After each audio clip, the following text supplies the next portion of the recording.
Chapter 13 Bloom. The werewolf lunged at Oscar, snapping its jaws. "Oscar!" Drake yelled. The werewolf's body glowed green, and it stopped in midair. Drake gasped and looked at Worm. The dragon's eyes were open and shining with green light. "Good work, Worm," Drake cried. Oscar's face was pale. He turned to Drake. "What's now?" Drake heard Worm's voice in his head. This werewolf has powerful energy. I can't keep it frozen much longer. The flower dragons must perform Bloom. Ask Quadra to give the flower dragons the command, Worm, Drake instructed. Suddenly, Waldred climbed onto Oscar's arm. Oscar's dragonstone began to glow. His mouth dropped open. "I can't Waldred in my head," he said, turning to his flower dragon. The flower dragons are ready, but Worm must let go of the werewolves for their bloom power to work. Oscar looked into Waldred's eyes. "I know you can do it, and I will be here to protect you if you need me." Waldred nodded. Bright Eye landed on Oscar's shoulder. He and Waldred are ready to lead the flower dragons. Oscar smiled proudly. "Okay, Waldred, tell the dragons to perform Bloom." The flower dragons began to glow with soft white light. The petals on the top of each one's head opened up. The sweet scent traveled across the air. "They're ready," Oscar announced. "Worm, unfreeze the werewolf now," Drake yelled. The green glow in Worm's eyes faded. The werewolf landed on the grass and snarled. Then it sniffed the air. The creature collapsed to the ground.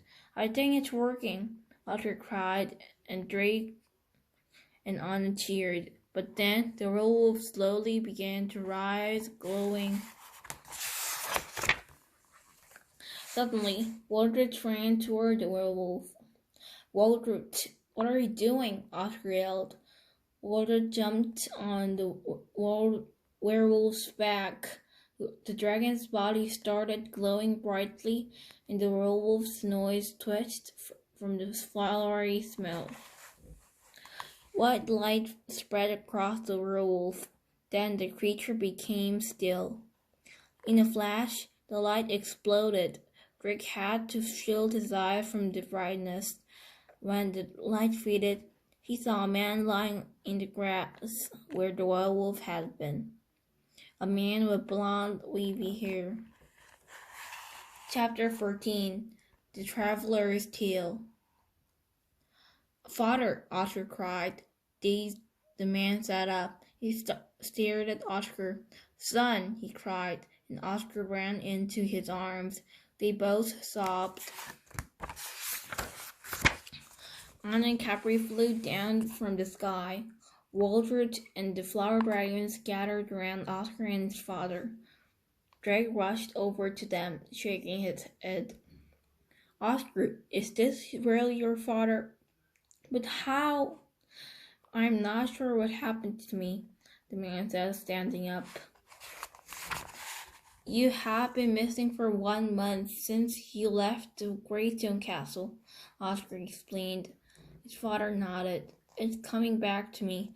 I was returning from the castle when I got lost in the dark forest. I became so hungry that I ate some strange white berries."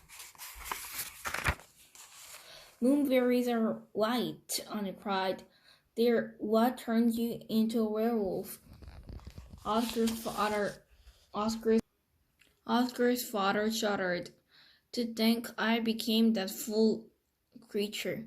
But how? How do you save me?" "I'm a dragon master now, father," Oscar explained. "My dragon, Waldred, and the rest of his tribe saved you. They used their powers to undo the terrible curse." Oscar's father gazed at the flower dragons in wonder. "Thank you all," he said. He looked at his son. I know it is late, but I would like to get back to Stalberg. Of course, the village is only about an hour's walk from here, Oscar said. Waldred, will you come with us?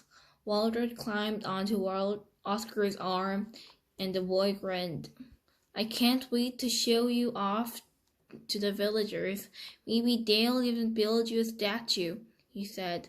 Stalberg has a brave new dragon protector.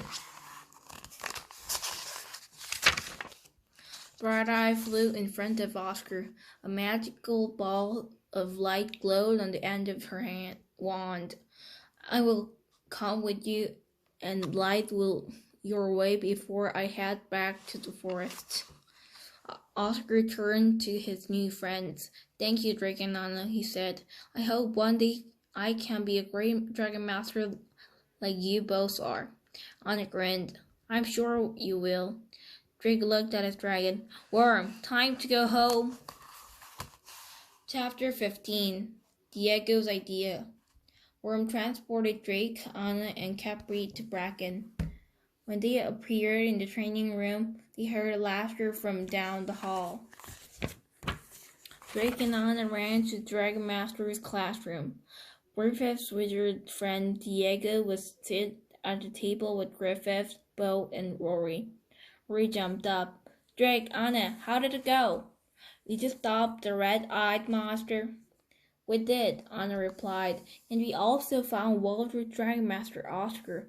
He and Waldred made a connection. Griffith nodded. Excellent. I know a wizard in the lofty mountains who can help Oscar and Waldred learn to work together. I will contact her. Tell us about the monster, Bo asked Drake. It's a long story, Drake said, taking a seat. He yawned.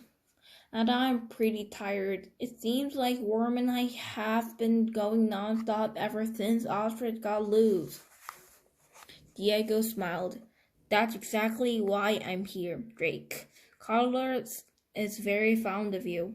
He will never forget when you and Worm came to the land of Aragon to tell him he was a dragon master. He would like you both to come for a visit.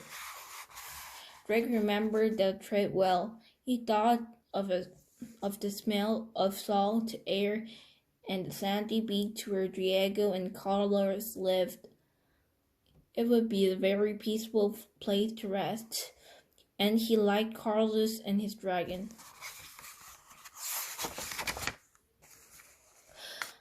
How soon can we leave? Drake asked, grinning. I can't wait to see Carlos and Lalo the lightning dragon again.